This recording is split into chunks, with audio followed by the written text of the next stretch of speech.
টানার বৃষ্টিপাত ও উজানের পানিতে ফেনীর পরশুরাম ও ফুলগাজীতে মুহুরী ও সিলোনিয়া নদীর বেড়িবাঁধের 11টি স্থানে ভাঙন দেখা দিয়েছে।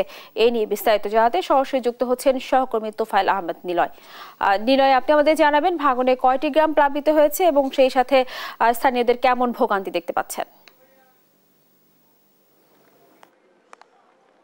ধন্যবাদ স্নেহা। আমি এই মুহূর্তে রয়েছি ফুলগাজী উপজেলার বেগম খালেদা জিয়া সড়কের পাশেই। আমরা আপনাকে যদি বলে রাখি যে গত কয়েকদিনের টানা বর্ষণ এবং ভারতের উজান থেকে নেমে আসা পাহাড়ি ঢলে মুহুরী এবং সিলোনিয়া নদীর 15টি পয়েন্টে ভাঙন সৃষ্টি হয়েছে। এই 15টি পয়েন্ট দিয়ে ইতিমধ্যে লোকালয়ে পানি প্রবেশ করছে। গত রাত থেকে লোকালয়ে পানি প্রবেশ করছে। এখনও নিম্ন অঞ্চলগুলো প্লাবিত রয়েছে। তবে আমরা এখানে পরশুরাম উপজেলা প্রশাসন এবং ফুলগাজী উপজেলা প্রশাসন অর্থাৎ নির্বাহী কর্মকর্তাদের সাথে কথা বলেছি। তারা বলছে যে এখনও পর্যন্ত 30টি গ্রাম প্লাবিত হয়েছে। তবে পানি যতই নিচের দিকে নামছে ততই কিন্তু নতুন নতুন গ্রামগুলো প্লাবিত হচ্ছে বলে তিনি জানিয়েছেন। তবে এসব যে 30টি গ্রাম প্লাবিত হয়েছে সেই 30টি গ্রামের মানুষের দুর্ভোগ কিন্তু চরম আকার ধারণ করেছে। তারা গতকাল রাত থেকে কিন্তু এখনও পর্যন্ত সেই সব মানুষদের কাছ থেকে উপজেলা প্রশাসনের পক্ষ থেকে কোনো শুকনো খাবার কিংবা কোনো ধরনের সহায়তা এখনও পর্যন্ত পাঠানো বা খোঁজখবর নেওয়া হয়নি বলে স্থানীয়রা অভিযোগ করছে। তারা বলছে যে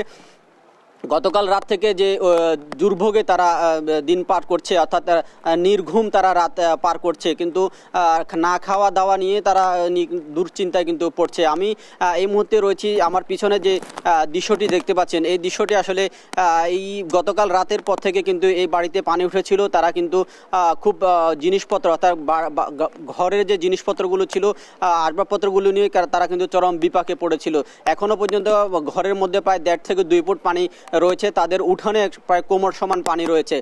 শুধু এখানকার চিত্র এমনটি নয়, কিন্তু এই পুরো 2 উপজেলার প্রায় 30,000 মানুষ, 25 থেকে 30,000 মানুষের চিত্র কিন্তু এই ধরনের বলে কিন্তু আমরা জানতে পেরেছি। তবে এখানকার উপজেলা প্রশাসন বলছে যে বন্যায় দুর্গত অর্থাৎ নদী ভাঙনের ফলে যারা ক্ষতিগ্রস্ত হচ্ছে তাদের জন্য 2 উপজেলায় অর্থাৎ পরশুরাম এবং ফুলগাজী উপজেলায় 131টি শিক্ষা প্রতিষ্ঠানকে আশ্রয়কেন্দ্র হিসেবে ঘোষণা করা হয়েছে। সেই 131টি শিক্ষা প্রতিষ্ঠানে ইতিমধ্যে বন্যা দুর্গত এলাকায় মানুষকে সেখানে আশ্রয় দেওয়া হচ্ছে। তাদের জন্য সেখানে 6.5 লক্ষ টাকা জেলা প্রশাসনের পক্ষ থেকে বরাদ্দ দেওয়া হয়েছে।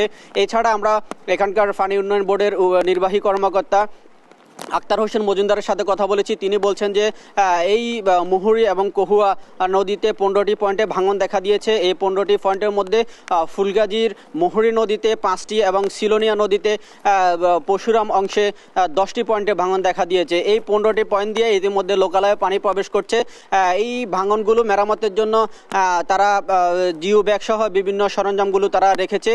সেই সব সরঞ্জামগুলো রাখা হলেও কিন্তু পানি যতক্ষণ পর্যন্ত কমবে না ততক্ষণ পর্যন্ত কিন্তু এই বাঁধগুলো মেরামত করতে পারবে না বলে তিনি জানিয়েছেন। তবে আমরা দেখেছি যে গত 24 ঘন্টায় ফেনীতে যে পরিমাণ বৃষ্টি হয়েছে 306 মিলিমিটার বৃষ্টিপাত রেকর্ড করেছে ফেনীর আবহাওয়া অধিদপ্তর, যা ফেনীর সর্বোচ্চ বৃষ্টিপাত বলে তিনি বলছিলেন যে কাল যে বৃষ্টি হয়েছিল সেটি ছিল সারা দেশের সর্বোচ্চ বৃষ্টিপাত, যা ছিল 441 মিলিমিটার বৃষ্টিপাত, যার ফলে পুরো ফেনী শহরে জলবদ্ধতা সৃষ্টি হয়েছিল।